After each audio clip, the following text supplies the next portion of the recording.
ఏ గ్లాసులో వేయకూడదు, రాగి గ్లాసు శుభ్రంగా తోమి దాంట్లో వాటర్ ఉన్న 2 ఆకులు వేయాలి. రోజు మీరు తాగండి, కొన్ని రోజుల్లో మనకి ఏర్పడుతుంది.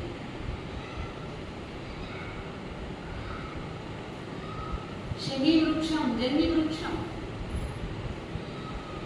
జమ్మి వృక్షం కూడా పవిత్రంగా భావించబడింది. కారణం, పాండవులు వనవాసం చేయ కాలంలో వారు తాము ధరించిన రాజవస్త్రాలను, ఆయుధాలను, ఆభూషణాలను ఆ జమ్మి వృక్షం పైన పెట్టి వెళ్ళిపోయారు పాండవులు.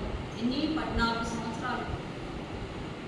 14 సంవత్సరాలు దుర్యోధన వాళ్ళకు 1 సంవత్సరం అజ్ఞాతవాసం పెట్టారు కాబట్టి వాళ్ళ ఆభరణాలన్నీ ఆ జమ్మి వృక్షం పైన పెట్టి వెళ్ళిపోయింది. వాళ్ళు 1 సంవత్సరం అజ్ఞాతవాసం అనుభవించి తిరిగి వచ్చేటప్పుడు హస్తినాపురం ప్రజలు వారికి ఘన స్వాగతం కొరకు ఈ వృక్షం వద్ద ఏర్పాటు చేశారు. కాబట్టి ఈ వృక్షం పవిత్రమని భావించి అక్కడ ఆనంద ఉత్సవాలు జరుపుకున్నారు.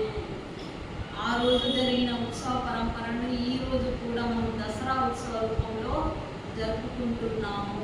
ఇవన్నీ ఆ రోజుల్లో జరుపబడినటువంటి వాటిని ఈనాడు శ్రీ పులాది బాబా గారు స్థాపించిన సంస్థాన ధ్యాన కేంద్రాల్లో గ్రంథాలతో పాటు ఇటువంటి పవిత్రమైన వృక్షాల